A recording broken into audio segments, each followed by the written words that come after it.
에스겔서 18장.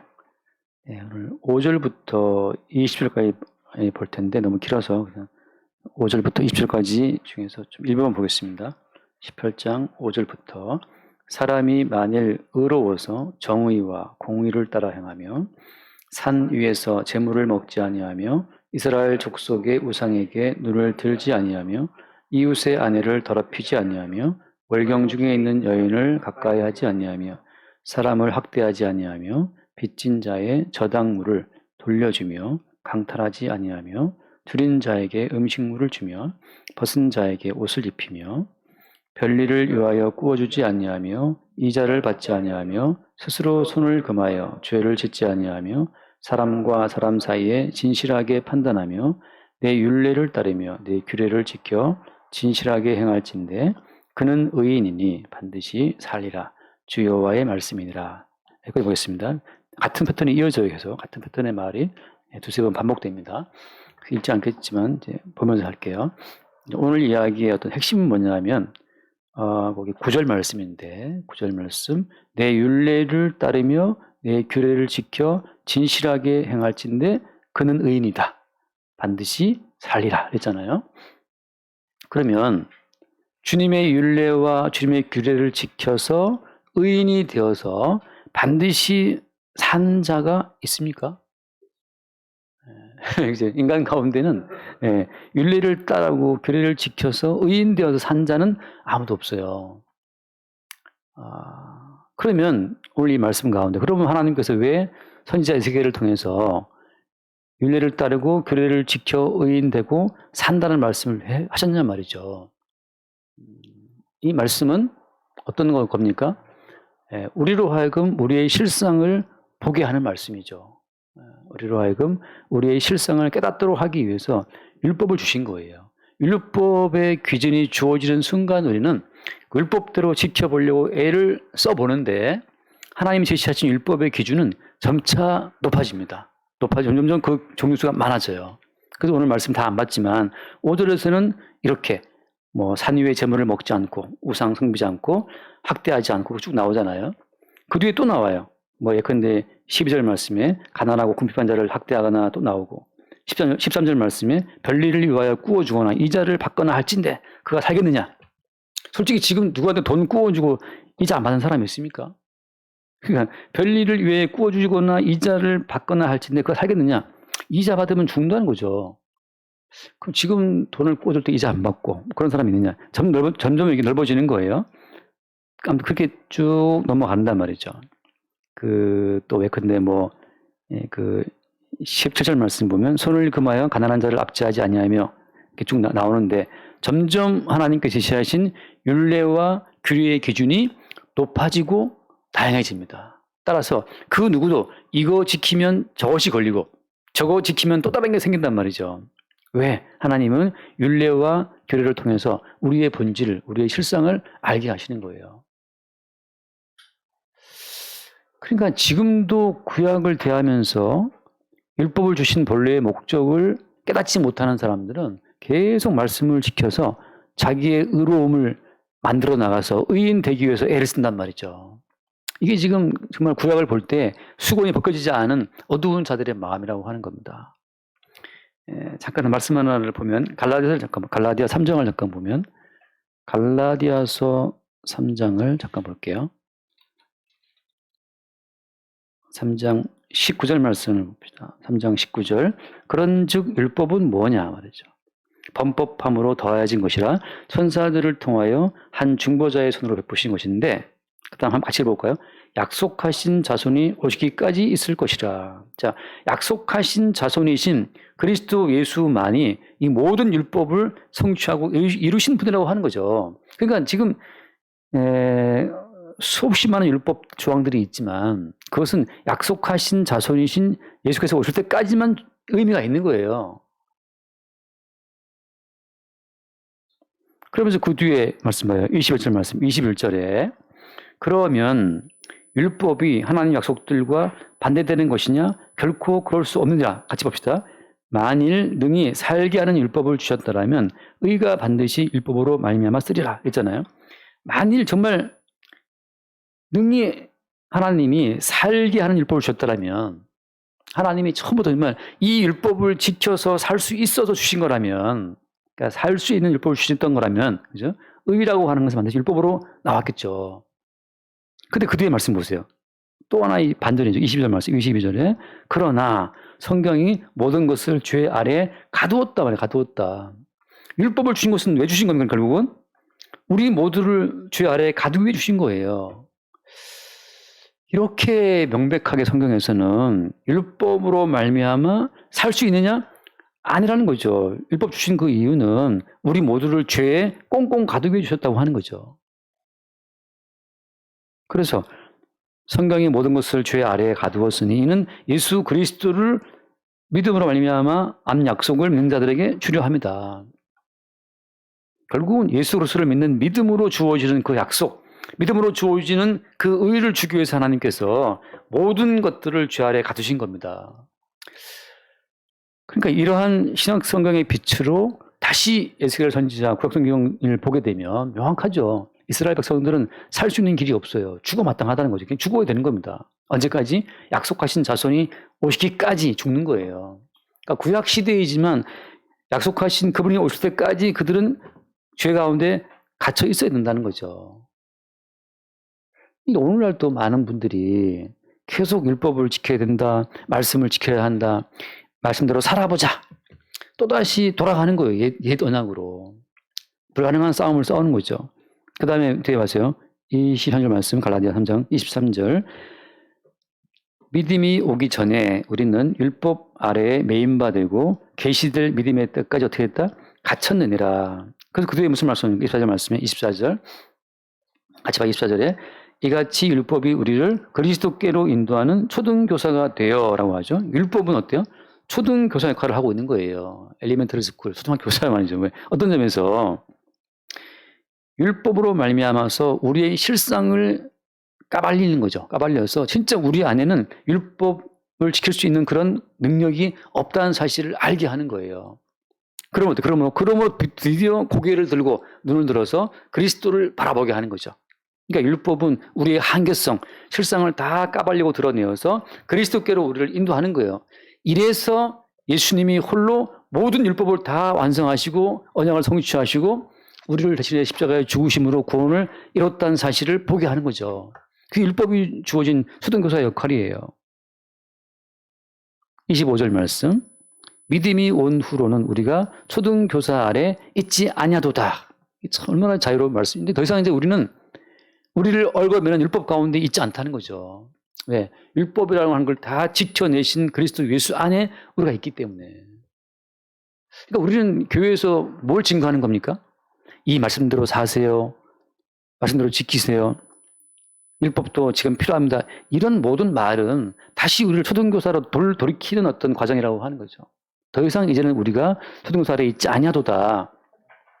26절 너희가 다 믿음으로 말미암아 그리스도 예수 안에서 하나님의 아들이 되었으니 믿음으로 말미암아 그리스도 예수 안에서 하나님의 아들이 이미 됐다는 거죠. 그 뒤에 27절만 누구든지 그리스도 합하기 위하여 세례를 받은 자는 그리스도로 옷 입었다 말이에요. 옷 입었다. 야곱이 둘째 아들이지만 장자 에서의 옷을 입고 나갔을 때 그는 그냥 장자가 된 겁니다. 그처럼 우리는 어때요? 우리는 죄인이지만 우리 위에 그리스도 예수의 옷이 입혀져 있을 때 우리는 그 의인인 거죠. 그러니까 아까 에스겔서 말씀처럼 이렇게 율례를 지키고 규례를 지키는 자는 뭐라고 했습니까? 의인이 되고 그리고 그 의인은 어떻게 된다 했습니까? 산다 했잖아요. 살리라고 했잖아요. 근데 지금 신약성경에서 보니까 어때요? 그 모든 말씀의 실체라고 하는 것은 이제는 그 모든 계명과 율례를 다 지키신 그리스도 예수를 옷 입음으로써 그 옷 속에 있는 우리가 의인 된 거예요. 그러니까 그리스도 예수를 옷 입어서 영원한 생명을 누린다고 하는 거죠.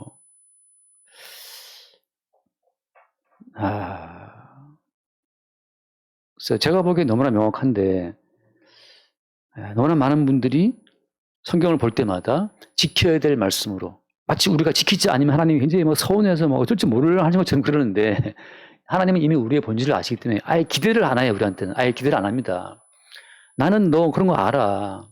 육신 입고 있으니까 다 아신다는 거죠.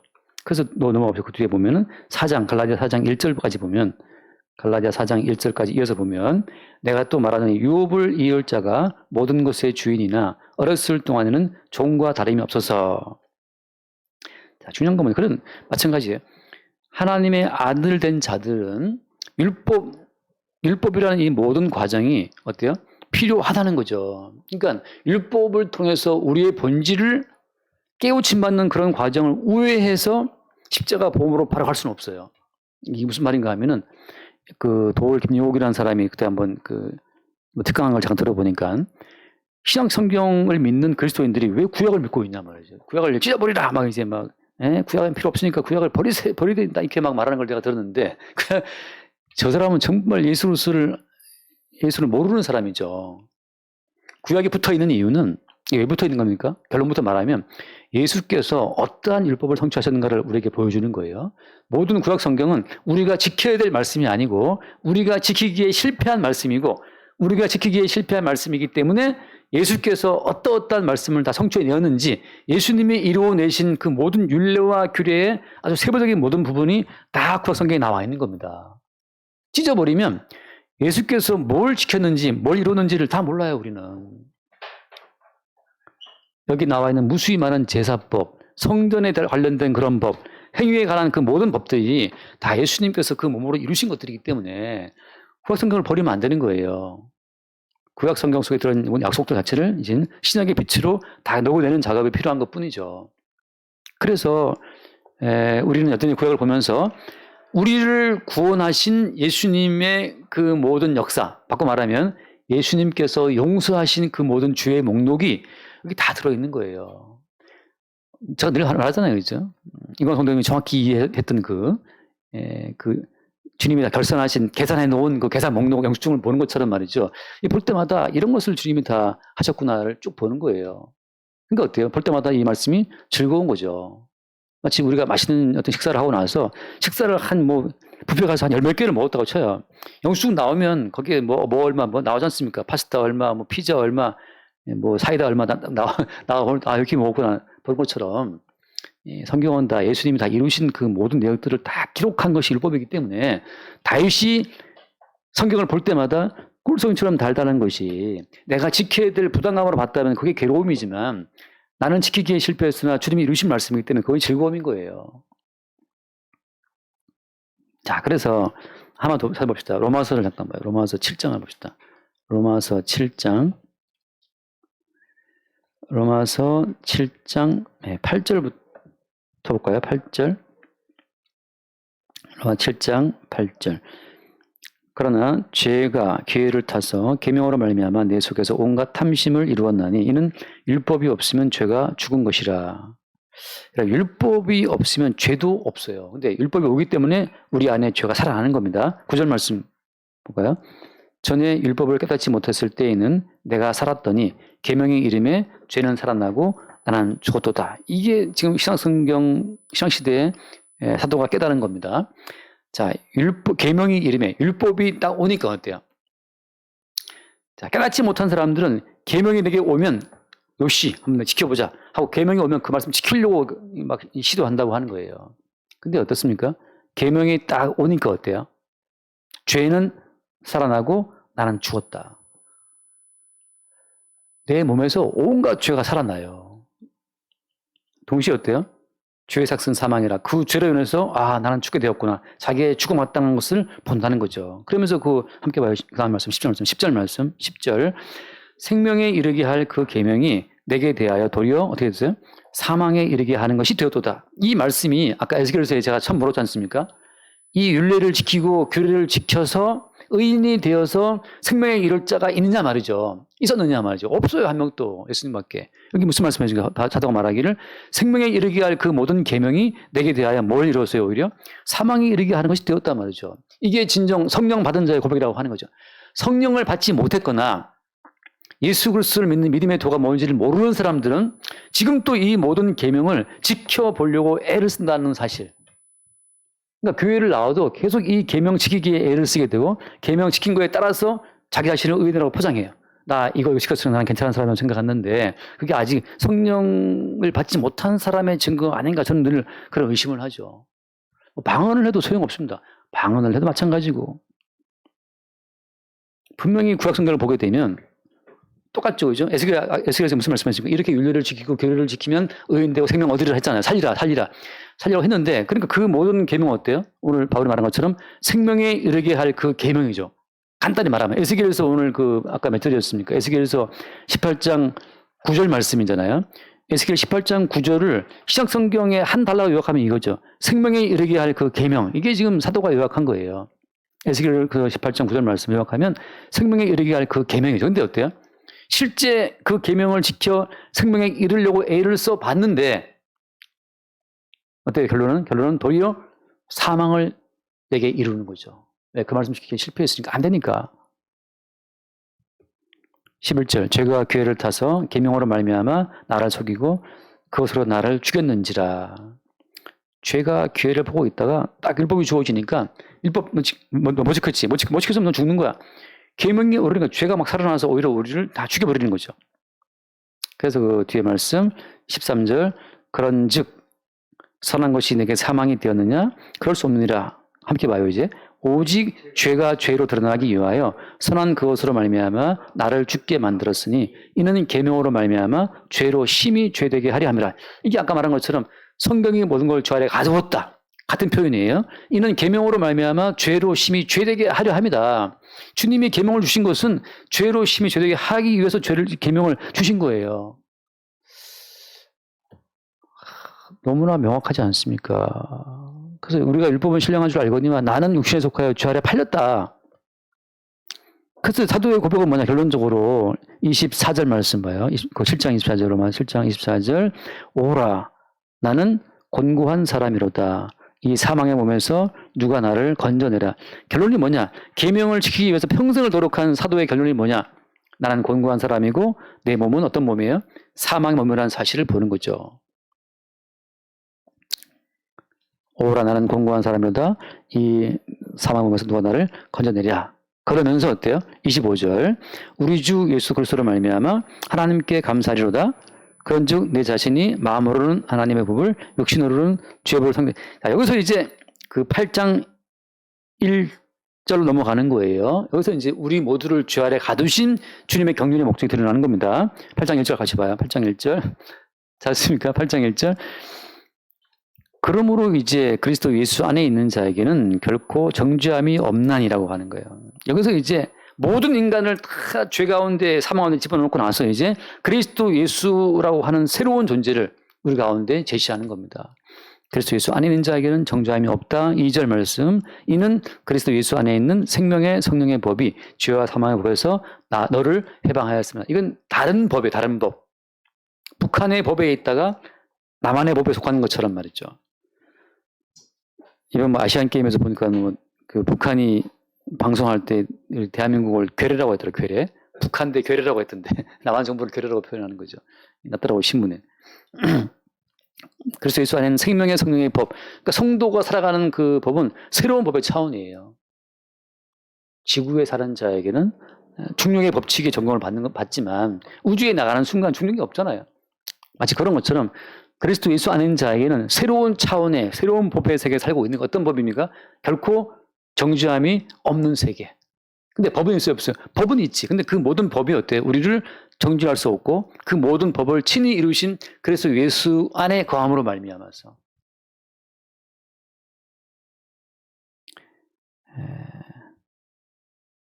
다른 또 얘기가 있으면 시간이 가니까 돌아와서 잠깐 본문 돌아와서 에스겔 돌아오면 에스겔서에 돌아와서 보게 되면 이런 흐름으로 주께서 이 에스겔서를 볼 때 이 에스겔서를 구약적 관점으로 보게 되면 다시 우리는 어때요? 율례를 따르고 규례를 지키고 그래서 의인이 돼야 되는 아주 고단한 싸움을 싸우게 되는데 이미 그런 고단한 싸움을 싸우다가 나라가 망하고 폐가 망신하고 다 죽은 자들이 누구였습니까? 죽은 자들이 이스라엘 사람들 있죠. 역사 가운데 있잖아요. 그래서 이제 요거 이제 말씀드렸고 마지막으로 이제 중간 단계에서 에스겔이 말했던 이 모든 율례를 따르고 규례를 지켜서 의인이 되어서 살고 싶었던 그 이스라엘 민족에게 최초로 주어졌던 하나의 계명을 잠깐 보고 정리합시다. 신명기를 잠깐 보면 신명기 27장을 잠깐 보면 신명기 27장 이미 예전부터 주어졌던 말씀인데 이스라엘 백성들은 깨닫지는 못했죠. 왜냐하면 아직 그들은 원래 실패도 맞습니다. 실패해야지. 신명기 27장 그 11절 이하로 쭉 보면 나오는데 27장 11절 모세가 그날 백성에게 명령하여 이르되 너희가 요단을 건넌 후에 시몬과 레위와 유다와 이사갈과 요셉과 베냐민은 백성을 축복하기 위하여 그리심산에 서고 루벤과 갓과 아셀과 스불론과 단과 납달리는 저주하기 위하여 에발산에 서고. 자, 양쪽 백성들을 지금 그리심산과 에발산에 나누어 배치해서 딱 세워둔 다음에 그 다음 봐요. 14절 레이 사람은 큰 소리로 이스라엘 모든 사람에게 말하여 이르기를. 레이 사람들이 큰 소리로 율법을 낭독합니다. 함께 봐요. 15절 말씀 함께 봅시다. 장색의 손으로 조각하였거나 부어 만든 우상은 여호와께 가증하니 그것을 만들어 은밀히 세우는 자는 저주를 받을 것이라 할 것이요. 그다음에 모든 백성은 응답하여 말하되 아멘할지니라. 그래서 지금 레위 사람들이 이러이러한 자는 저주를 받을 것이다 라고 하면 어때? 백성들은 그 말을 듣고 아멘 해야 되는 거죠. 이 패턴이 반복됩니다. 그 다음 말씀 16절 그의 부모를 경외히 여기는 자는 저주를 받을 것이라 할 것이요. 그 다음에 모든 백성은 뭐하라? 아멘 할지니라. 17절 마찬가지죠. 이렇게 할 것이다. 그 다음에 백성들은 아멘하라. 18절 맹인에게 길을 잃게 하는 자는 저주를 받을 것이라 할 것이 모든 백성은 어떻게 하라? 아멘 할지니라. 이렇게 계속 이어지면서 지금 레위인들이 뭘 계속 선포를 해요? 이렇게 하는 자는 뭐 받으라? 저주를 받을 것이라. 그 다음에 백성들은 아멘하라. 이 반복입니다. 이 반복은 뭘 말하는 거예요? 너희들은 저주의 어떤 그 법칙을 피할 수 없다는 사실을 보여주는 거예요. 바꿔 말하면 너희들은 저주를 받아 죽어 마땅한 자라는 사실에 어떻게 하라? 아멘하라, 아멘하라 말이죠. 그러니까 우리는 병들어도 마땅하다는 사실에 아멘하라. 이빨 뽑았는데 피가 멈추지 않아. 그것도 마땅하다는 사실에 아멘하라. 어떻게 넘어졌는데 코 깨졌어. 아멘하라. 사업해도 사업이 안 돼. 아멘하라. 그냥 내가 받은 이 모든 이 상황 자체가 말씀 규례야 말씀을 지키는 일에 실패함으로 말미암아 벌어진 저주라는 사실에 어떻게 하라는 거예요? 아멘하라고 하는 거예요. 내게 떨어질 모든 저주에 아멘을 해야 어때요? 아멘을 해야 누가 보입니까?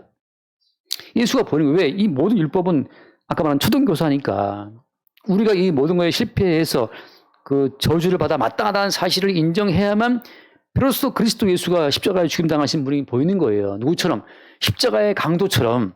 강도가 무슨 말했습니까? 그 구원받은 강도가 이렇게 우리가 못 박혀 죽는 것은 마땅하거니와 저분은 죄가 없다라고 예수를 바라봤단 말이죠.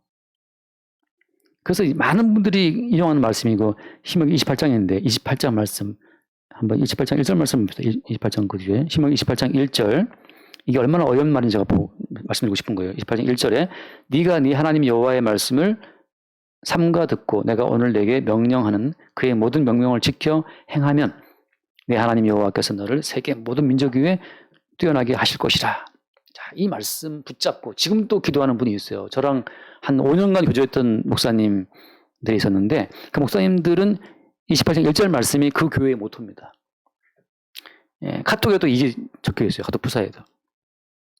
너를 세계 모든 민족 위에 뛰어나게 하실 것이다. 어떻게 하면? 이 모든 말씀을 삼가 듣고 명령을 다 지켜 행하면. 그래서 매일 이걸 지켜 행하려고 무진장 애를 써요. 정말. TV도 안 봐요. 교회에서 맨날 교회 차례기도 하십니다. 근데 이렇게 28장 1절부터 그래서 이게 유명한 신학자들이 정리할 때 요 신명기 28장 말씀을 if or if not 이렇게 요약하는데 축복과 저주의 갈림길로 이걸 많이 예를 들어요. 그래서 28장 1절부터 그 12절까지 28장 1절로 12절까지가 순종하는 자에게 주어질 복을 쭉 말하고 있습니다. 28장 1절부터 12절까지 뭐가 되어 있다고요? 순종하는 자에게 주어질 복이 쫙 나와 있어요. 10절이 아니고 어디까지지? 14절 말씀. 14절까지. 그래서 28장 13절 말씀 보면 한번 더 볼게요. 28장 13절 말씀을 한번 보면 여호와께서 너를 머리가 되고 꼬리가 되지 않게 하시며 위에만 있고 아래에 있지 않게 하시리니 이거 많이 좋아하는 말씀입니다. 세계 모든 민족이 뛰어난 민족 그다음에 머리가 되고 꼬리가 되지 않게 하신다는 말씀. 위에만 있고 아래 있지 않다. 이 말씀 되게 좋아하거든요, 분들이. 그래서 뭐 다 회사 사장 되고 싶어 하고 말이죠. 말단 사원 되고 싶어 하지 않고 이렇게 말하는데 여기까지 28장 1절로 그 14절까지가 축복에 관련된 말씀이에요. 근데 중요한 건 28장 15절부터 15절로 68절까지가 저주가 하는 말씀입니다. 몇 배죠 이게? 28장 1절로 4절까지가 축복에 관련된 말씀이고 15절로 68절까지가 저주가 하는 말씀이에요. 어마어마한 분량이에요. 4배 이상 분량이 저주를 말하고 있어요. 다시 말하면 무슨 말이냐. 인간들에게 축복에 대한 미끼를 던짐으로 말미암아서 이거를 물려고 시도했으나 결과는 4배 이상 많은 저주의 말씀들이 뒤에 다 따라온다는 거죠. 끝에 보면 맞을게요. 끝에 보면 거기 신명기 28장 끝부분만 읽어보겠습니다. 28장 66절 말씀부터 보면 65절부터인가요? 신명기 28장 65절부터 보면은 그 여러 민족 중에서 네가 평안함을 얻지 못하며 네 발바닥이 쉴 곳도 얻지 못하고 여호와께서 거기에서 네 마음을 떨게 하고 눈을 쇠하게 하고 정신을 산란하게 하시리니 네 생명이 위험에 처하고 주야로 두려워하며 네 생명을 확신할 수 없을 것이라. 그 다음 볼까요? 60절 말씀. 내 마음의 두려움과 눈이 보는 것으로 말미암아 아침에는 이르기를 아하 저녁이 되었으면 좋겠다 할 것이요 저녁에는 이르기를 아침이 되었으면 좋겠다 하리라. 제가 옛날에 이 말씀은 참 너무 다가왔어요. 왜냐하면 너무 저 부채에 쫓기니까 카드비 때문에 맨날 전화가 오니까 정말 아침에는 또 두려워. 막 전화 올 게 두려워. 전화 올 게 두려워. 그래서 빨리 전화 이제 밤 되면 다들 이제 퇴근할 거니까 전화 안 할 거 아니에요. 그래서 그걸 기다리고 또 어때요 또? 저녁에 얘기를 또 아침에 좋겠다. 저녁 또 괴로워 또. 그 다음 말씀 68절 여호와께서 너를 배에 싣고 전에 네게 말씀하여 이르시기를 네가 다시는 그 길을 보지 아니하리라 하시던 그 길로 너를 애굽으로 끌어가실 것이라. 거기서 너희가 너희 몸을 적군에게 남녀 종으로 팔려 하나 너희를 살자가 없으리라. 이 말씀이 그대로 이루어집니다. 로마 제국이 이스라엘을 완전히 멸망시켰을 때 그때 너무나 많은 유대인들이 노예시장에 나왔어요. 로마 제국은 항복하는 자에게는 관용을 베풀지만 항복하지 않으면 완전히 몰살시키거든요. 그래서 유대인들을 그 노예시장에 팔았는데 너무 유대인들이 싼값이 많이 나와서 이거 팔려도 사는 사람이 없어. 다 노예가 너무 많이 팔려나가지고. 할까요? 똥값 됐죠. 그게 이스라엘 민족의 마지막이었어요. 다시 말해서 말씀을 지켜서 세계 모든 민족 위에 뛰어난 민족이 되고자 했으나 돌아온 결론은 뭡니까? 세계 모든 민족이 노예로 팔려고 해도 사줄 사람이 없이 끝나버린 게 이스라엘 민족의 역사예요. 무슨 말이냐. 이 모든 계명이 우리를 살게 하는 율법이었다라면 우리를 살게 했겠죠. 그렇지 않다는 사실을 긴 세월이 지나서 이제 우리 이방인들은 오히려 사도의 계시로 말미암아서 이 사실을 명확히 지금 보게 된 겁니다. 그러니까 우리는 구약을 볼 때마다 오늘 에스겔서를 볼 때마다 에스겔서 말씀을 또 보고 또다시 구약적 관점으로 그래 율례를 지킬까? 규례를 지켜서 의인 되야지. 그래서 살아야지. 또다시 그런 어리석은 또 시도를 하려는 분들이 또 있다는 거예요. 이거 볼 때마다 또 이거 갖다가 또 교인들한테 또 이대로 합시다 지킵시다 그러는데 모학 선생 또다시 성경을 인도하는 거예요. 이미 실패한 이스라엘 역사가 다 증거해주고 있는데 성령으로 깨닫지 못하면 여전히 어둠 속에 헤매고 있는 거죠. 그러니까 방언을 하면 뭐합니까? 예언하면 뭐합니까? 똑같이 이 모든 계명을 지켜서 머리가 될전정 꼬리가 되지 않게서 애를 쓰는 그 몸부림을 보면서 안타깝다. 지금 시대에는 주님이 종되게 하시면 종으로 살아도 거기에 기쁨이 있는 거예요. 요셉을 왜 종으로 팔았겠어요? 예수님은 왜 종처럼 매맞고 살아갔냐 말이죠. 성도는 모든 삶 가운데 이미 그리스도 예수의 생명을 얻은 자의 그 담대함과 자유로 이 땅을 지나가기 때문에 굳이 이 땅의 모든 형편이 매이지가 않아요. 매이지가 않아. 가난하게 살아도 이미 하늘의 생명을 받은 자의 입장이기 때문에 거기에 담대함. 하나만 읽어 마치겠습니다. 시간을 또 골로새서 3장 골로새서 3장 안 줬어요. 전자매 골로새서 3장 1절부터 3장 1절 3절까지 골로새 3장 1절로 3절 3장 1절 그러므로 너희가 그리스도와 함께 다시 살리심을 받았으면 그죠? 우리는 어때요? 모든 율법과 규례를 봤을 때 이미 우리는 그 죄로 말미암아 죽은 자예요. 그 죽음으로부터 그리스도께서 다시 우리를 살리신 거죠. 그러니까 늘 우리는 죄의 작성 사망이기 때문에 우리는 이미 죽은 자라는 사실을 확인받죠. 받았으면 위의 것을 찾으라. 거기는 그리스도께서 하나님 우편에 앉아 계시니라. 2절 위의 것 생각하고 땅의 것을 생각하지 말라. 함께 봐요. 3절 말씀에 이는 너희가 죽었고 너희 생명이 그리스도와 함께 하나님 안에 감추어졌습니다. 이미 주님께서는 우리를 죄로 말미암아 우리를 이미 죽은 자로 보신단 말이죠. 이미 정춘하는 이미 예전에 율례와 규례와 율법과 그 모든 계명 지키기에 실패한 자로 이미 죽은 자예요. 우리를 죽은 자로 취급하시고 그럼 지금 살아있는 건 뭡니까? 살아있는 것은 이미 우리의 모든 생명은 그리스도와 함께 하나님 안에 감춰져 있고 우리 안에 들어와 있는 그리스도의 생명이 우리를 살게 하는 거예요. 그러니까 그리스도의 생명이 우리를 가난한 자리에 두면 가난한 속에서 그냥 살아가는 겁니다. 그리스도가 우리를 뭐 떼돈을 벌게 하시면 떼돈 속에 살아가는 거죠. 그러니까 떼돈을 벌었는데 또 겸손하다고 또 모능 타고 오르는 그 유선짓 하지 말고 말이죠. 돈 벌면 돈 버는 대로 조조 타고 또 돈 없는데 또 허세 부리지 말고 지금 신앙병들은 자유자면 자유자, 종이면 종 그대로 살아가면서 그 속에 들어온 그리스도의 생명을 우리는 항상 바라보는 거예요. 너희의 생명이 그리스도와 함께 이미 어디 있다? 하나님 안에 감춰져 있다는 거죠. 그러니까 이 땅에서의 모든 목숨은 이건 언젠가 끝나요. 임플란트를 심어도 언젠가 죽는 거고.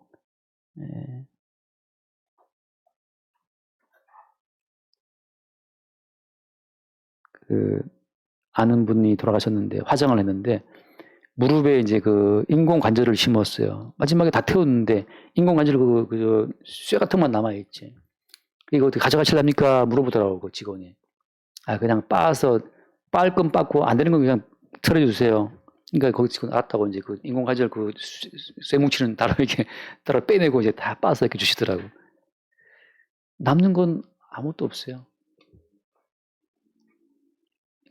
임플란트 심으면 임플란트만 남겠지 이제. 어떻게 가져가실랍니까? 버릴까? 그럼 그냥 버려주세요 하면 되지. 영수증 버려달라는 식으로. 버리고 남는 건 그냥 한 줌의 죄밖에 없어요. 왜? 이미 우리의 생명은 하나님 안에 감춰져 있기 때문에 이 땅에 있는 생명에 너무 미련둘 필요가 없다는 거죠. 오늘도 주님이 밤에 잠을 주시면 편히 잠 주무시고 잘 자고 또 깨워주시면 또 깨워 나와서 또 걷고 운동하고 돈 벌고 다니시면서 이미 그리스도와 함께 죽고 살아나는 그 부활의 생명 가운데 우리가 살아갈 수 있기를 바랍니다. 기도하겠습니다. 주님 감사합니다.